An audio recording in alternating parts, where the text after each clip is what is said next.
Hey everybody, Josh here. And if you're anything like me, you love smart homes and home automation and home assistant, but you have dumb devices still around your house. So what do we do with those? Well, we automate them, of course. And to automate those, we're going to be utilizing the LinkNLink eMotion Ultra today. This isn't just an IR blaster. This is intelligence for your smart home to fix your dumb devices. We're going to be installing this. I'm going to show you what's in the box. I'm going to show you what it's like to install it in Home Assistant and how I'm going to automate it with my dumb devices, so stay tuned.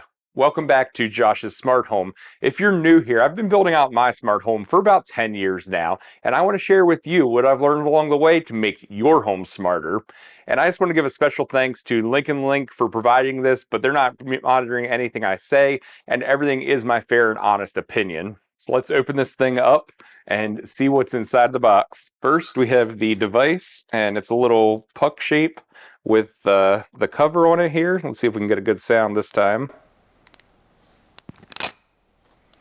Hopefully that was good. Next, we have a quick start setup guide, and it looks like we have a base with some 3M tape on it, as well as a cord, and it's a USB-C to USB-A, and some screws. So you're going to provide your own power adapter for this to plug in the USB-A, but it has everything else self-contained in the box. Now I'm going to start by adding the device right in the LinkNLink app. So I go into the app, I hit add new device, so I'll get it plugged in here, and I'll select the E-Series hub and sensors, and we'll do the radar presence sensor, the eMotion Pro, Max, and Ultra. And then it says power on your device. And something that I've realized is this is magnetic right here. So that clips right on with the magnet and stays put. So that's really easy. And we can go ahead and make sure everything's on here. And we'll connect it into the Wi-Fi network. We have a blue light on it, so I think we're doing good.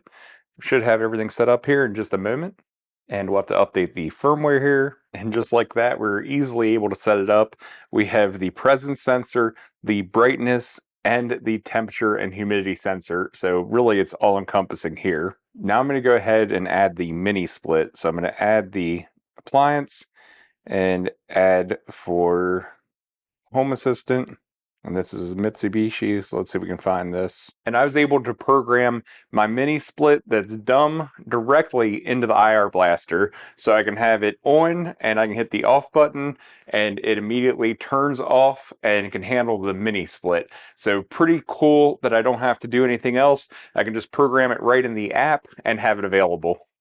A pro tip for the IR remote is make sure that not just the on and off work, but everything works. And you can learn the different buttons directly into the eMotion Ultra. That way you can utilize the remote if you don't find one that's preset. That was my situation. There wasn't anything preset in there for my particular Mitsubishi model, but I was able to utilize the remote control and have it learn the buttons in that manner. And now my favorite part, connecting it into Home Assistant and using it there.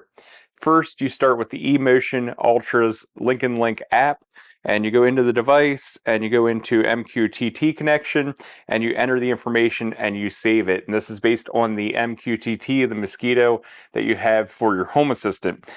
So once you set it up in the LinkNLink app, you jump over to the Home Assistant app and everything's already done for you here.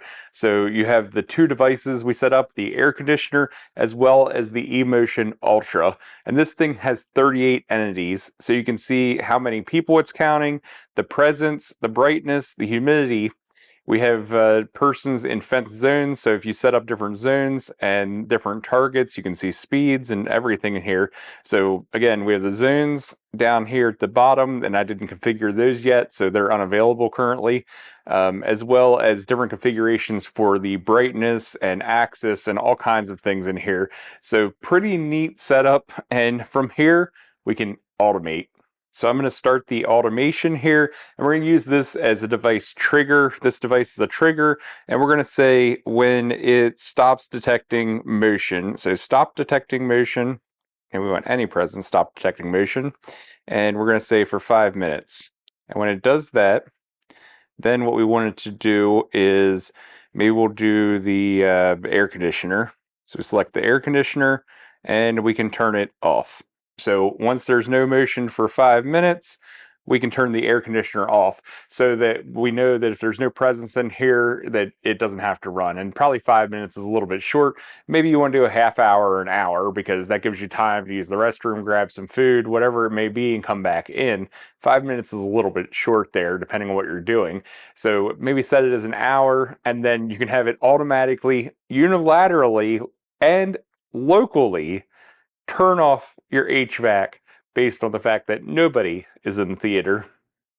There's all kinds of other automations you could do with this, especially with the temperature and humidity. So you could have it, if the humidity gets too high, it could automatically turn on the air to try to move the air around and reduce some of the humidity. Or if it gets too cold in here, it can automatically turn on the heat. All kinds of options that you can automate in here. And you can pair this in conjunction with other things. So maybe once this room's vacant for a half hour, it turns off the HVAC, turns off the lights, make sure all the smart plugs are turned off, and turns off the theater step lights as well.